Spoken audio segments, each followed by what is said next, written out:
آله وأصحابه أجمعين. أما بعد فأعوذ بالله من الشيطان الرجيم. بسم الله الرحمن الرحيم. قال إني عبد الله آتاني الكتاب وجعلني نبيا وجعلني مباركا أينما كنت وأوصاني بالصلاة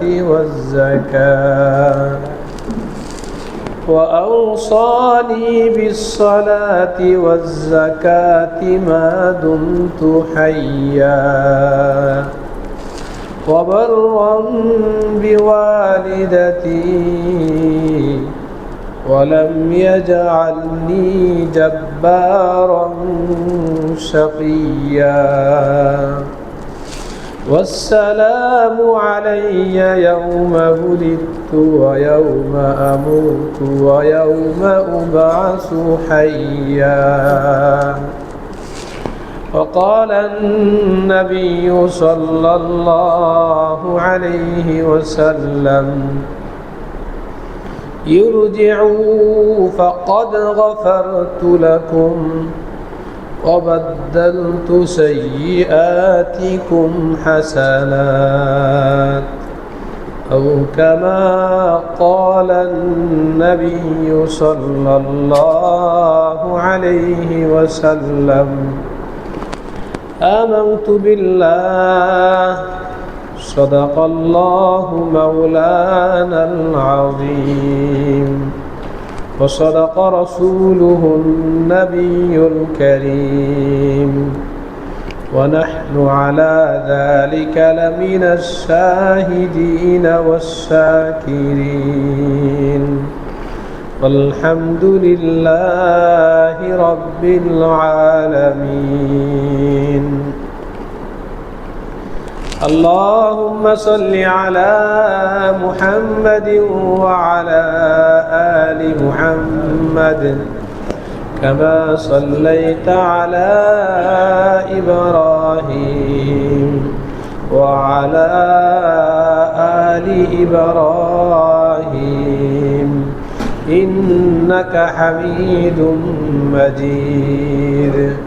اللهم بارك على محمد وعلى آل محمد كما صليت على إبراهيم وعلى آل إبراهيم إنك حميد مجيد. हर तमन्ना दिल से रुखसत हो गई, हर तमन्ना दिल से रुखसत हो गई। अब तो आजा अब तो खलवत हो गई, अब तो आजा अब तो खलवत हो गई। शजर में हजर में तेरे रंगबू जिधर देखता हूँ उधर तू ही तू है। वहुवा माकुम ऐनमा कुंतुम वहुवा माकुम ऐनमा कुंतुम ألم يعلم بأن الله يرى. قالوا سبحانك لا علم لنا إلا ما علمتنا إنك أنت العليم الحكيم. رب اشرح لي صدري ويسر لي أمري واحلل عقدة من لساني يفقه قولي رب زدني علما رب زدني علما رب زدني علما الحمد لله মুআজ্জাজ মুহতারাম সম্মানিত মুসল্লিয়ানি কেরাম, পবিত্র মাহে রমজানের শেষ জুমায় আল্লাহ রাব্বুল আলামিন দয়া করে মেহেরবানি করে আমাদের মতো গুনাহগারদেরকে গুনাহের পঙ্কিলতা ময়লা পাপ থেকে নিষ্কলুষ পবিত্র করার জন্যে আল্লাহ তাআলা আমাদেরকে মসজিদে আসার তৌফিক দান করেছেন। শুকরিয়া তান বলি আলহামদুলিল্লাহ। কাউকে যদি টিকিট দেওয়া হয়, বিমানের টিকিট, তোমাকে দেওয়া হলো এই টিকিট, তুমি মক্কায় যাবে,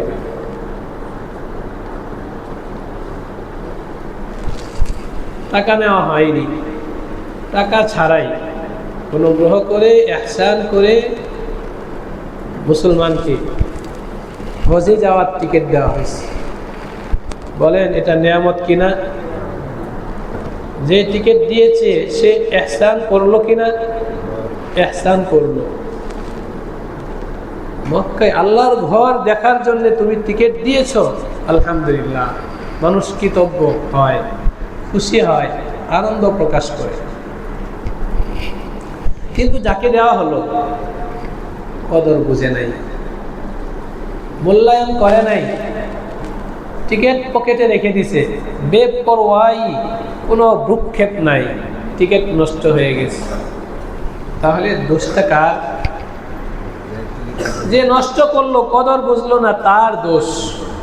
কিন্তু দেনেওয়ালা তো দিছে, দেনেওয়ালা তো ইহসান করছে, দেনেওয়ালা তো তার প্রতি দয়া করছে। তুমি মুসলমান, তোমার দিনের ভিতরে আবেগ, অনুভূতি, আল্লাহর ঘরকে দেখবে, আমি তো সেই ব্যবস্থা করেছিলাম, কিন্তু তুমি মূল্যায়ন করো নাই, দোষ তোমার।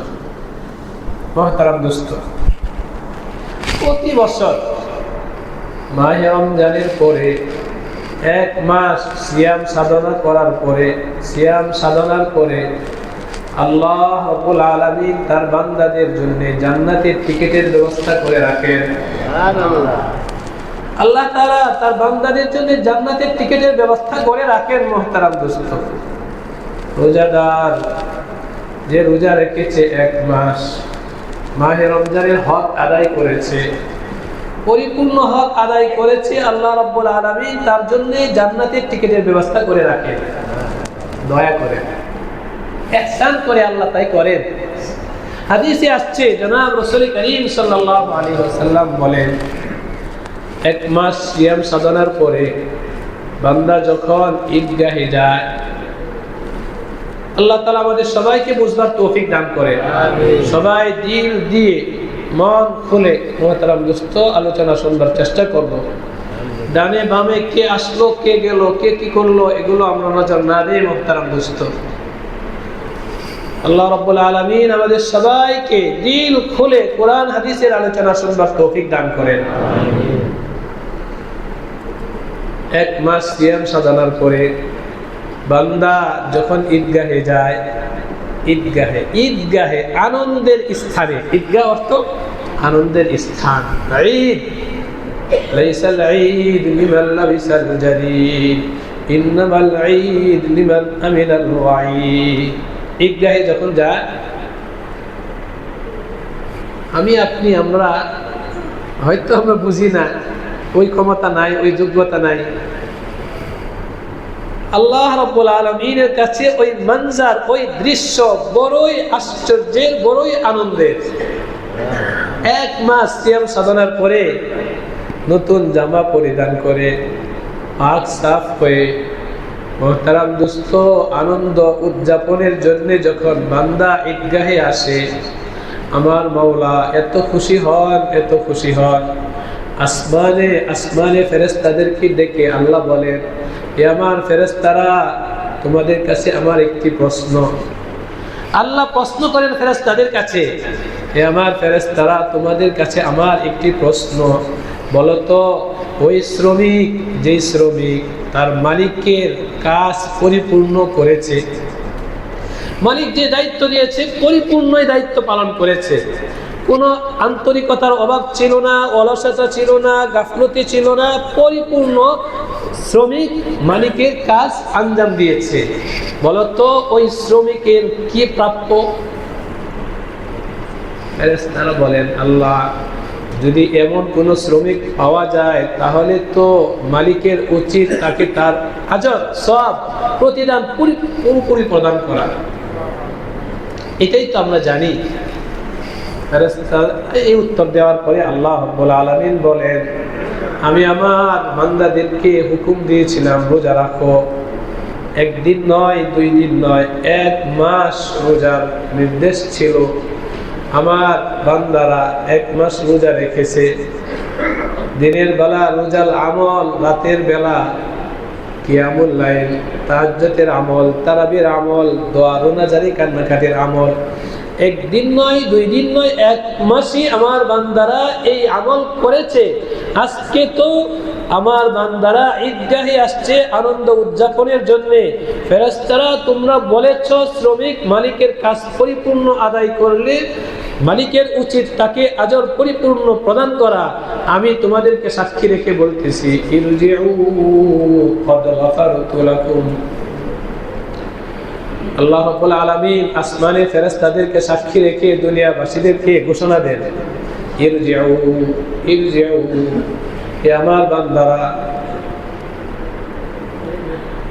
আনন্দ উদযাপনের জন্য আসছো, তোমাদের আনন্দে আমারও আনন্দ।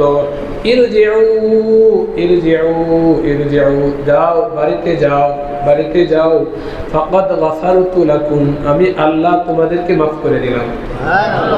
ইরজিউ ফাকাদ গাফারতু লাকুম, হে আমার বান্দারা, যাও, বাড়িতে ফিরো, আমি তোমাদেরকে মাফ করে দিলাম, মাফ করে দিলাম।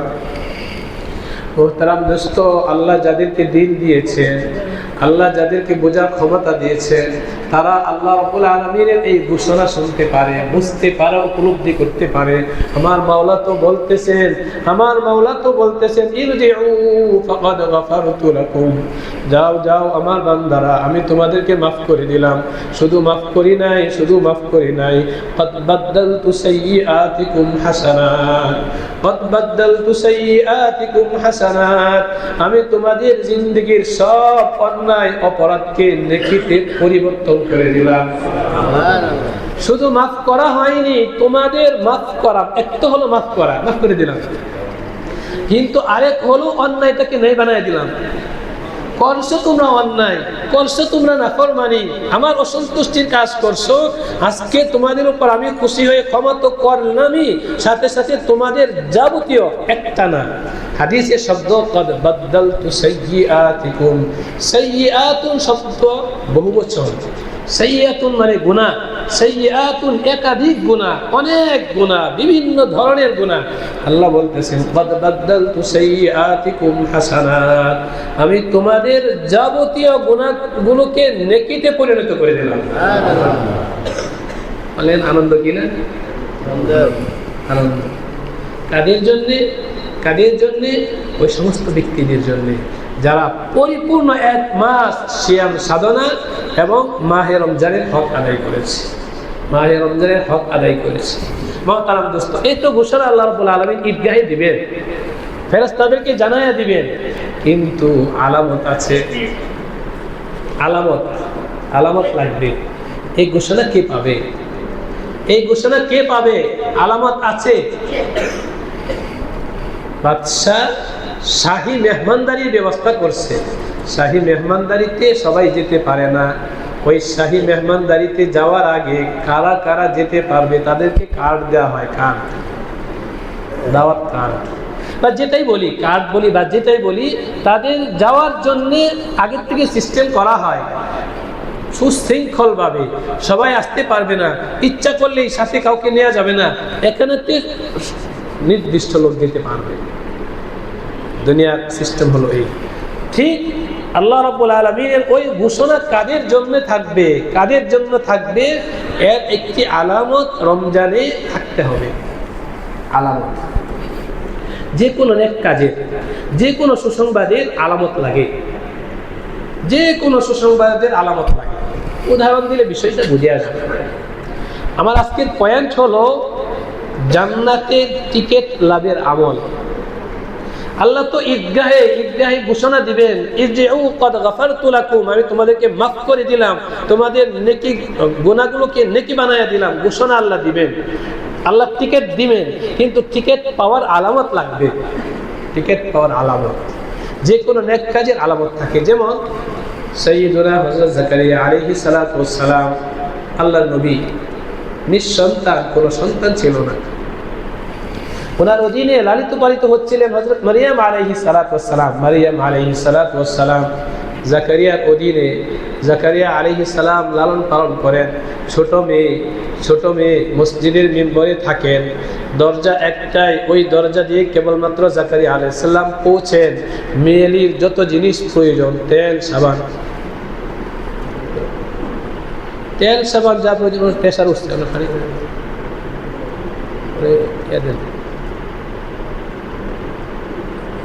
খারাপ লাগলে আপনি এক সাইডে গিয়ে মাথা পানি দেন, আল্লাহ সুস্থ করে। আচ্ছা আচ্ছা, ঠিক আছে, স্বাভাবিক ব্যবস্থা। মোহতারাম দোস্ত, হযরত জাকারিয়া আলাইহিস সালাতু ওয়াস সালাম কেবল ওই দরজা দিয়ে উঠতে পারেন। যেমন এখন যারা ইতিকাফে বসছে, ইতিকাফ সুন্নত, ইতিকাফে বসার পরে মসজিদের বাইরে যাওয়া যায় না। মসজিদে আত্মীয় স্বজন যে বা দোস্ত আহবাব যা খাবার পৌঁছাবে এটাই, এছাড়া অতিরিক্ত কোনো খানা এখানে সম্ভব না। মন চাইলে বিরিয়ানি খেতে পারবে না, ওটা আলাদা গোটা করে আনতে হবে। ঠিক হযরত মারিয়াম আলাইহিস সালাতু ওয়াস সালাম বাইতুল মাকদিসের খাদেম, মিম্বরে থাকেন, মিহরাবে থাকেন, কেবলমাত্র জাকারিয়া আলাইহিস সালাম সেখানে যেতে পারেন। জাকারিয়া আলাইহিস সালাতু ওয়াস সালাম তার সাধ্যের মাঝে খাবার প্রস্তুত করে মারিয়ামের কাছে উপস্থিত হয়ে দেখেন বেমৌসুমি ফল। সুবহানাল্লাহ বলি। যে ফল তিনি দেননি এমন ফল মারিয়ামের কাছে, যে খাবার তিনি পৌঁছাননি এমন খাবার মারিয়ামের কাছে। হযরত জাকারিয়া আলাইহিস সালাম আশ্চর্য হয়ে জিজ্ঞাসা করছেন, ইয়া মারইয়ামু আন্না লাকি হাদা, কোরআনের শব্দ, ইয়া মারইয়ামু আন্না লাকি হাদা, হে মারইয়াম, এই বেমৌসুমি ফল কোত্থেকে আসলো? ক্বালাত হুয়া মিন ইনদিল্লাহ। মারইয়াম ছোট মেয়ে, কিন্তু যদিও ছোট ছিল, সে তো ওই ছোট অবস্থায় আল্লাহ রাব্বুল আলামিনের পক্ষ থেকে মুজতাবা, মুস্তাফা, মনোনয়ন প্রাপ্ত ছিলেন। দিদার সে ব্যর্থহীন কণ্ঠে মারিয়াম বলিষ্ঠ কণ্ঠে বললেন, আন্না লাকি হাদা, ক্বালাত হুয়া মিন ইনদিল্লাহ। এই বেমৌসুমি ফল তো আমার মালিক আসমান থেকে আমার জন্য সবসময় পাঠাচ্ছেন। বেমৌসুমি ফল পাঠাচ্ছেন আল্লাহ মারিয়ামের কাছে, ছোট মেয়ের কাছে। জাকারিয়া আলাইহিস সালাম নবী, তিনি তো বুঝে ফেলছেন, এ তো যেমন তেমন বিষয় না। যাই হোক, হযরত জাকারিয়া আলাইহিস সালামের জেহেন খুললো, তিনি চিন্তা করলেন যে মালিক মারিয়ামের কাছে, ছোট মেয়ের কাছে বেমৌসুমি ফল পাঠাইতে পারে, আমি আল্লাহ আমাকে নবী বানাইছেন, নবুয়তের রিসালাতের দায়িত্ব আমাকে দিয়েছেন। সুতরাং আমি যদি আমার মাওলার কাছে আমি নিঃসন্তান সন্তান তলব করি, তাহলে আমার আল্লাহ এই অসময়েও আমাকে সন্তান দিতে পারেন। বয়স ছিল 120 বছর, সন্তান হওয়ার বয়স শেষ। বললেন, হুনালিকা দাআ জাকারিয়া রাব্বা, ক্বালা রাব্বি হাবলি মিন লাদুনকা যুররিয়াতান তাইয়্যিবা ইন্নাকা সামিউদ দুআ। মোহতারাম দোস্ত, আমার মাওলার কাছে চাওয়ার মতো কেউ যদি চাইতে পারে, বাস্তবেই মাওলার কাছে চাওয়ার মতো কেউ যদি চাইতে পারে, আল্লাহ অসাধ্যকেও সাধন করতে পারে। দুনিয়ার মানুষের বিবেকে ধরবে না, যুক্তিতে ধরবে না, কিন্তু ওই যুক্তিতে ধরে না এমন জিনিসও আল্লাহ দিতে পারেন। হযরত জাকারিয়া আলাইহিস সালাম আল্লাহর কাছে দোয়া করলেন, আমাকে সন্তান দেন। কেন দিবেন না? মারিয়ামকে বেমৌসুমি ফল দিয়েছেন, আমাকে সন্তান দেন। আল্লাহ রাব্বুল আলামিন বললেন, যা বান্দা, হে আমার নবী, তোমাকে আমি সন্তান দিয়ে দিলাম। আল্লাহ রাব্বুল আলামিন ওই দোয়ার সাথে সাথে আনাদাতুল মালাইকাতু ওয়া হুয়া কায়িমুন ইউসাল্লি ফিল মিহরাব, নামাজে দাঁড়িয়ে নামাজে দাঁড়িয়ে, নামাজ as-salatu mi'rajul mu'min, নামাজ হলো মুমিনের মেরাজ, আল্লাহর সাথে কথোপকথন এর জায়গা। হযরত জাকারিয়া সাল্লাম নামাজ আদায়ে আল্লাহর কাছে বলতেছেন, দেন আমাকে, দেন আমাকে, দেন।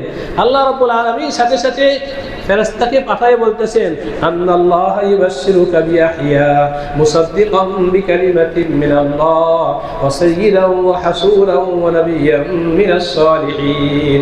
হে আল্লাহ নবী, আপনি নামাজে দাঁড়িয়ে আল্লাহর কাছে কি চাইতেছেন, কি চাচ্ছেন তা তো আমি জানি না, কিন্তু আল্লাহ আমাকে পাঠাইছেন এক পুত্র সন্তান যার নাম হবে ইয়াহইয়া, তার সুসংবাদ দিয়ে আপনার কাছে পাঠাইছেন। নামাজের রত অবস্থায় আল্লাহ রাব্বুল আলামিন ফেরেশতা পাঠাইছেন পুত্র সন্তানের সুসংবাদ দিয়ে।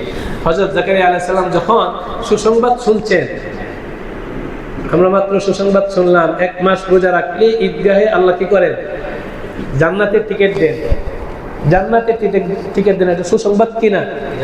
সুসংবাদ শুনলাম মুহতারাম দোস্ত, রাসূলের হাদিস মিথ্যা হতে পারে না, এটাই বাস্তব। হযরত জাকারিয়া আলাইহিস সালাতু ওয়াস সালাম সুসংবাদ শুনলেন যে আল্লাহ পুত্র সন্তানের সুসংবাদ দিলেন, সাথে সাথে নামাজে সালাম ফিরাই আল্লাহ বলতেছেন, ক্বালা রাব্বি জাআললি আয়া ক্বালা আয়াতুকা আল্লা তুকাল্লিমান নাস সালাসাতা আইয়ামিন ইল্লা রামজা। হে আল্লাহ, জিবরাইলের মাধ্যমে যে সুসংবাদ শোনাইছেন, সুসংবাদ তো মিথ্যা হবে না, মিথ্যা হবে না, আর আমার মিথ্যা হবে এই কল্পনাও আমার নাই। আপনি তো দেবেনই, কিন্তু দেওয়ার আগে আমাকে একটা আলামত দেন। এইটা হলো আমার বলার উদ্দেশ্য। দেওয়ার আগে কি লাগবে? আলামত লাগবে। ঈদগাহে ক্ষমা কে পাবে দোস্ত? আলামত এখন নিতে হবে। ঈদগাহে কে কে ক্ষমা পাবে, জান্নাতের টিকিট পাবে, ঈদুল ফিতরে কে কে জান্নাতের টিকিট পাবে, এর আলামত দোস্ত গ্রহণ করো।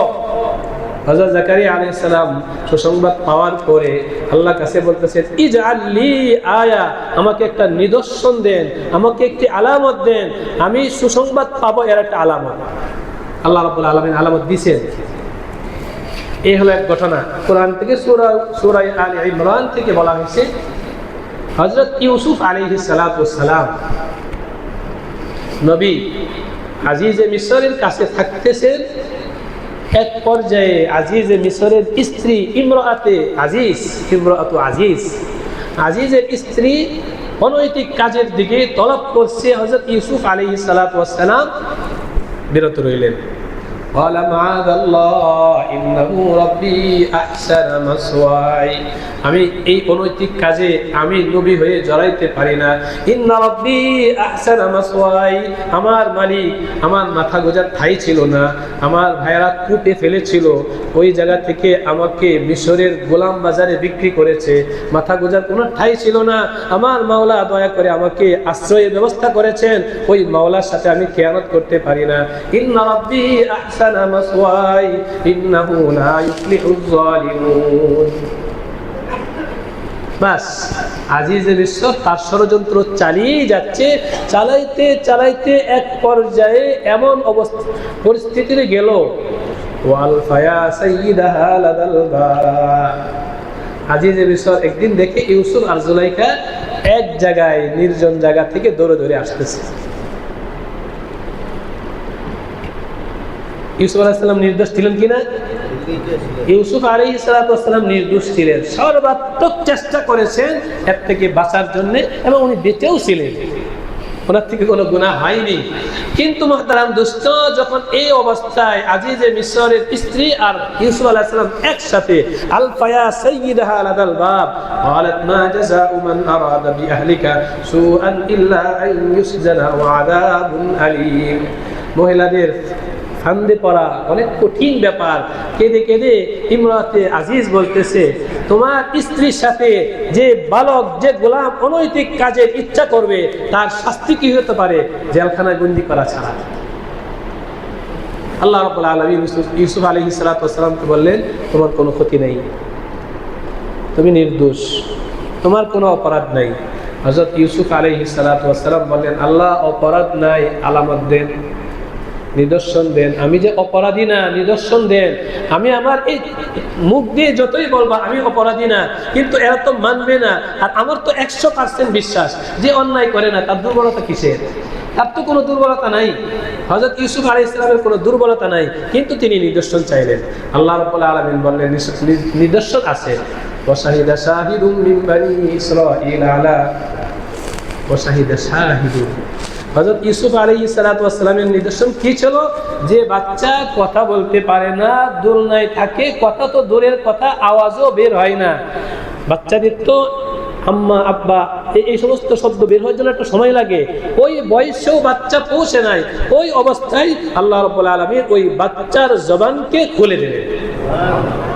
বাচ্চা বলতেছে, ইন কানা কামিসুহু কুদ্দা মিন দুবুরিন ফাসাদাকাত ওয়া হুয়া মিনাল কাযিবিন ওয়া ইন কানা কামিসুহু কুদ্দা মিন দুবুরিন ফাকাযাবাত ওয়া হুয়া মিনাস সাদিকিন। কত স্পষ্ট কথা, কত স্পষ্ট কথা। বাচ্চা বলতেছে নিদর্শন আছে, অপরাধীকে এবং নিরপরাধকে নিদর্শন আছে।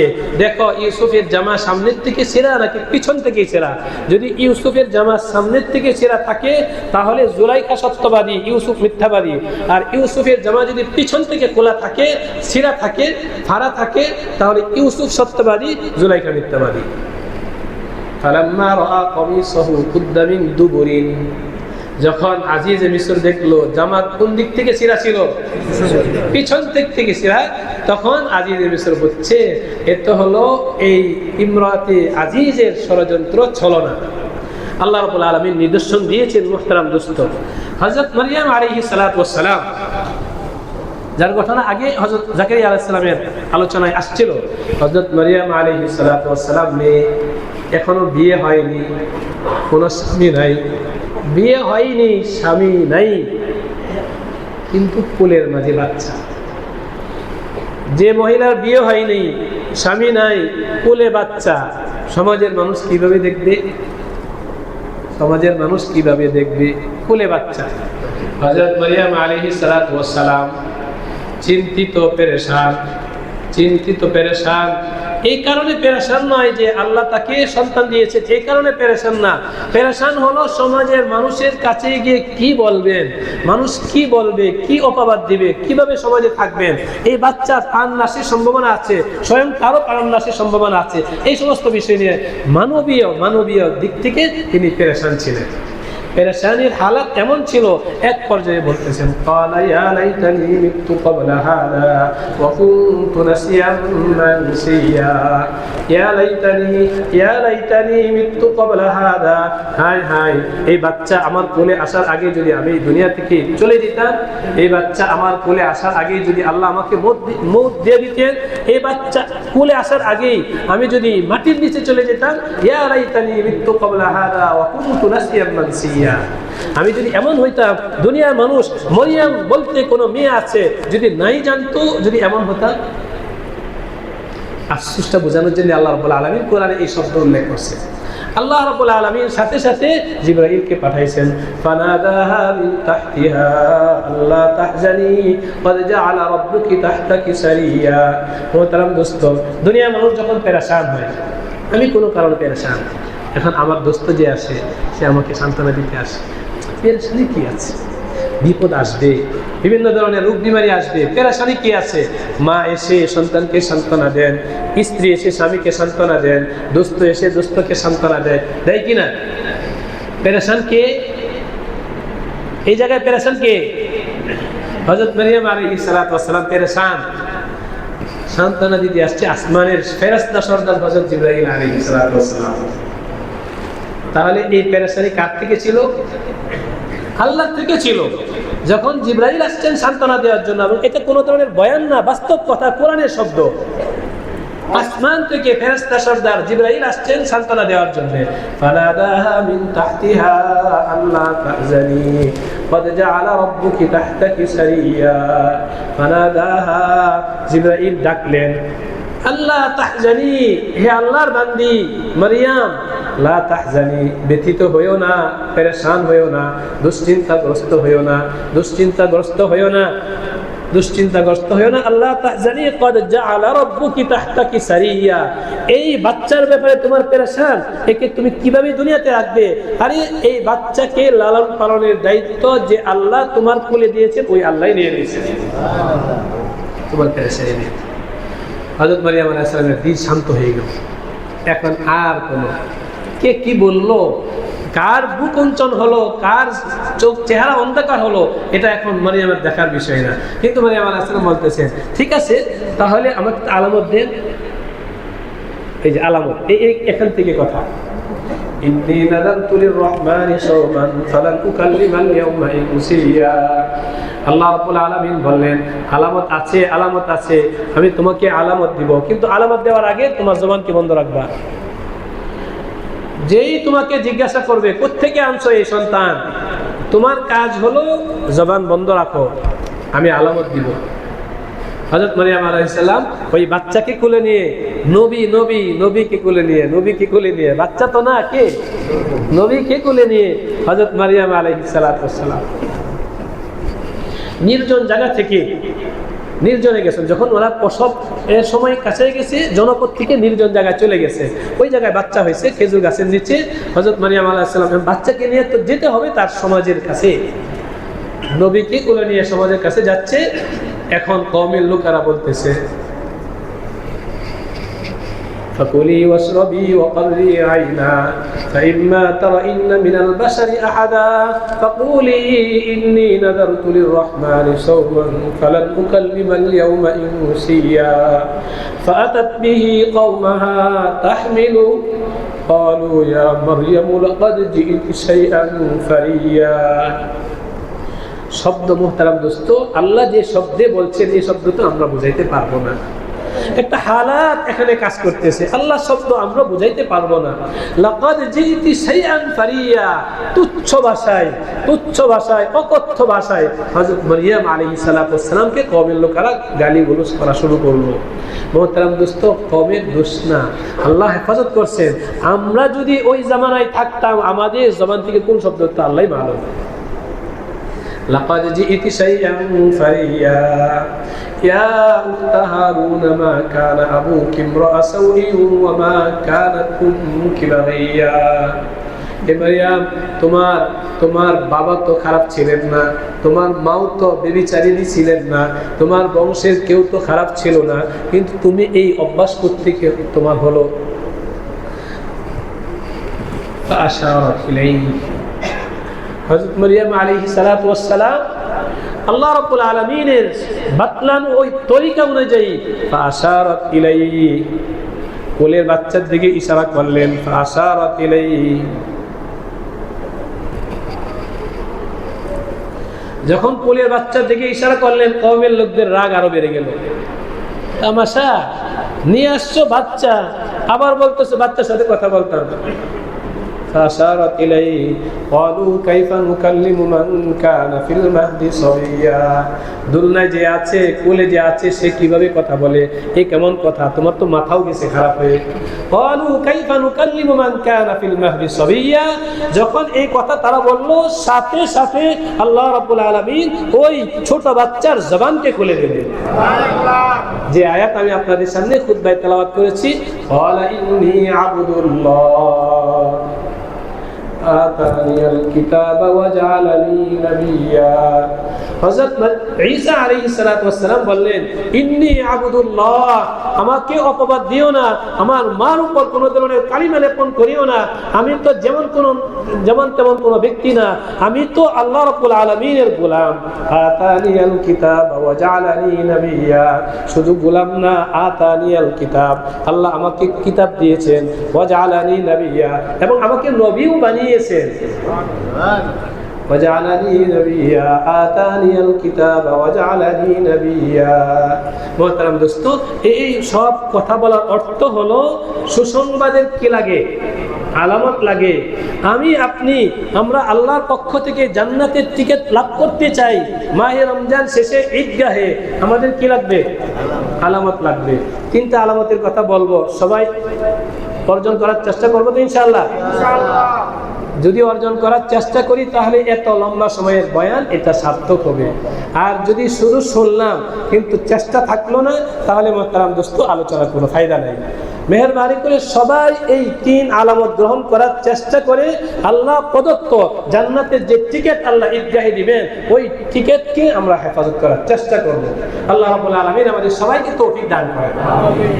এক নম্বর আলামত হলো মোহতারাম দোস্ত, নামাজে দাঁড়াইছো, চোখে পানি আনো। দোয়াতে হাত তুলছো, চোখে পানি আনো। রাস্তায় হাঁটতেছো, চোখে পানি আনো। কথা বলতেছো সাথী ভাইয়ের সাথে, চোখে পানি আনো। ওই ক্ষমাপ্রাপ্ত ব্যক্তি তারা হবে যাদের এই রমজানের শেষের দিকে তাদের চোখে পানি ছাড়া আর কিছু নাই, চোখে পানি থাকবে। সব আমলে চোখে পানি থাকবে। জিকির করতেছো, চোখে পানি। নামাজ আদায় করতেছো, চোখে পানি। সেজদায় গিয়েছো, চোখে পানি। সব কিছুতেই চোখে পানি, সব কিছুতেই চোখে পানি থাকবে। আল্লাহর ভয়, আল্লাহর খাশিয়াত, আশা, পাওয়ার আশা, না পাওয়ার পেরেশানিতে চোখে পানি থাকবে। খুব জাজা ফাজা করে হাত তুললেই কান্নাকাটি করবে, হাত তুললেই কান্নাকাটি করবে, হাত তুললেই কান্নাকাটি করবে। আর ইনশাআল্লাহ ভাই, এটা মেহনত করতে হবে, নাহলে হবে না। বলার অর্থ হলো মেহনত করতে হবে, আলাদা শিরোনাম বানিয়ে মেহনত করতে হবে। ওই ক্ষমা পাওয়ার আলামত হলো চোখে পানি আসে কিনা, সব কাজে চোখে পানি আসে কিনা, এটা হলো আলামত। সবাই টার্গেট করে এই ব্যাপারে আর লম্বা কথা বললাম না, শুধু একটুটুকুই শিরোনাম বললাম, সব কিছুতেই চোখে পানি লাগবে। এক নম্বর আলামত। দ্বিতীয় নম্বরের আলামত হলো জবানকে বন্ধ রাখো, কথা নাই। কথা যত কম, যত সময় যাচ্ছে, ঈদগাহের দিকে যত সময় যাচ্ছে, রমজান শেষ হওয়ার দিকে যত সময় যাচ্ছে, কথা কম। আল্লাহ আমাদের সবাইকে বুঝবার তৌফিক দান করে। আমরা তো আমাদের সিস্টেম এমন বানিয়ে ফেলছি, রমজানের শেষে কথা বেশি যেন বলতে পারি এমন সিস্টেম বানিয়ে ফেলছি। হুজুর, রমজানের শেষ 3 দিনই বেচাকেনা বেশি হবে, দোকান সাইরা কিভাবে আসি? কাউকে অপদস্থ করা, অপমান করা মুহতারাম দোস্ত উদ্দেশ্য না, আমাদের রোগগুলোকে বর্ণনা করা উদ্দেশ্য। না না না দোস্ত, তুমি যদি ক্ষমা পেতে চাও, যদি তোমার কাছে জান্নাতের টিকিট গুরুত্বপূর্ণ মনে হয়ে থাকে, তাহলে কিছুদিনের জন্য ছাড়ো, আল্লাহ তোমাকে দিবেন। এই 3 দিন বেচাকেনা করলে দুনিয়ার যুগ বিয়োগে অনেক টাকা হবে, কিন্তু আল্লাহ থেকে ক্ষমা পাওয়ার আশায় যদি বেচাকেনা বন্ধ রাখতে পারো, তুমি এই 3 দিন ব্যবসা করে, 4 দিন ব্যবসা করে যা পাবে, আমার মাওলা তার থেকে বেশি দিবেন ইনশাআল্লাহ, দিবেন ইনশাআল্লাহ। কথা বন্ধ রাখা, হ্যাঁ। আর যদি ওই জায়গা থেকে জবান বন্ধ রাখা যায় তাহলে ঠিক আছে, সব চলবে। কিন্তু কথা হলো কি রাখতে হবে? জবানকে বন্ধ রাখতে হবে। যত বেশি সময় যাচ্ছে আমরা আমাদের কথা কমাইয়া দিই, জবানকে বন্ধ রাখি, কথা কমাইয়া দিই, কথা কমিয়ে দিই। কথা কমানো আল্লাহ পক্ষ থেকে ক্ষমা পাওয়ার আলামত। 2 নম্বর বিষয়। 1 নম্বর হলো কান্নাকাটি, 2 নম্বর হলো কথা কম, 3 নম্বর হলো আমার নবী বলেন, ফরদ রাসূলুল্লাহ সাল্লাল্লাহু আলাইহি ওয়াসাল্লাম যাকাতাল ফিতরি তুহরাতান লিস-সাইমি মিনার রাফাসি ওয়াল লাগবি ওয়া তু'মাতাল লিল মাসাকিন। রাসূল করিম সাল্লাল্লাহু আলাইহি ওয়াসাল্লাম প্রত্যেক সাহেবে নিসাব ব্যক্তির উপর সাদকাতুল ফিতর ওয়াজিব করেছেন, এটা আমার নবী আবশ্যক করেছেন।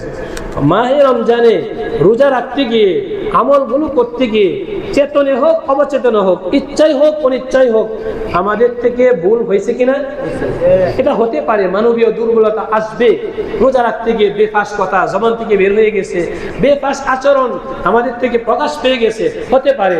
আমার নবী এই উম্মতের উপর দয়া করে বলছেন, আমার যে উম্মত ঈদগাহে যাওয়ার আগে, যারা সামর্থ্যবান, ঈদগাহে যাওয়ার আগে যদি সে সাদকাতুল ফিতর আদায় করে, তাহলে পুরা রমজানে তার থেকে যে সমস্ত অশালীন কথাবার্তা আচরণ প্রকাশ পেয়েছে, আল্লাহ রাব্বুল আলামিন সাদকাতুল ফিতর আদায় করার কারণে ওই সবগুলোকে মাফ করে দিবেন। তাহলে পুরা রমজানের রোজা আমার কি হয়ে গেল? পাক সাফ পবিত্র হয়ে গেল। পুরা রমজানের রোজা আমল সবকিছু সাদকাতুল ফিতর আদায়ের মাধ্যমে পাক সাফ পবিত্র হয়ে গেল। বাস, এখন আল্লাহ রাব্বুল আলামিনের ওই যে পুরস্কার, ইরজিউ ক্বাদ গাফারতু লাকুম ওয়া ক্বাদ বাদদালতু সাইয়্যাতিকুম হাসানাত, ওই পুরস্কার আমি লাভ করতে পারবো। এই 3 আমল, চোখের পানি, জবান বন্ধ, সাদকাতুল ফিতর আদায়, যদি মুহতারাম দোস্ত আমরা করতে পারি, যাদের পক্ষে করা সম্ভব, ইনশাআল্লাহ কোরআন হাদিসের উপর ভরসা করে আমরা বলতে পারি আপনি জান্নাতের টিকিট পাওয়ার উপযুক্ত হয়ে আছেন ইনশাআল্লাহ। এখন বলতে পারেন, হুজুর কি বললেন, জান্নাতে চলে যাবে? ওই যে প্রথম কথা, টিকিট তো দেওয়া হলো হজে যাওয়ার জন্যে, হজে যাওয়ার জন্য টিকিট দেওয়া হলো, অনুগ্রহ করে ইহসান করে যাকে দেওয়া হলো সে বুঝে নাই, এর কদর করতে পারে নাই। টিকিট নষ্ট হইলে দেনেওয়ালার দোষ নাকি যে নষ্ট করলো তার দোষ? যে নষ্ট করলো তার দোষ।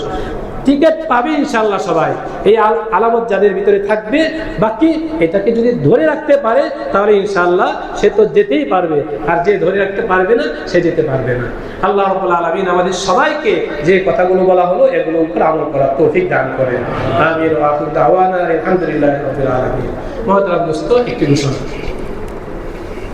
আলহামদুলিল্লাহ, আজকে তো আমরা